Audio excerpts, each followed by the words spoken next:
Alright, we're in the Adirondacks. It's currently -6, and we got our 2026 CFMOTO u10 Pro Highland.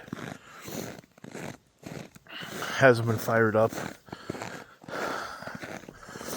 in a few days. Got the plow on it. Oh, she's cold.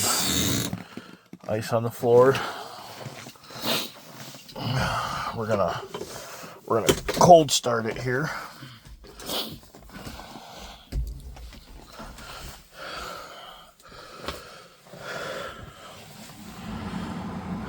Fan's turning on. I'll shut that off for now. Start the brake here. Look at that. Fired right up. As you see, it's -5.8, -6 out. Gonna turn the heater on.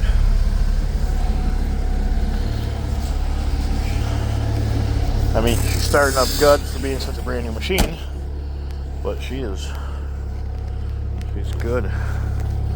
Fired right up, -6. She hasn't ran in a couple days, and I haven't needed her yet. We just got some fresh snow, a couple inches, and I'm gonna plow with her here in a few. It was -15 last night, but yeah, gonna let her warm up, and then we'll plow. Running a KFI Pro Poly 72-inch, so we'll come back to it. I'll let her warm up. Thank you for watching.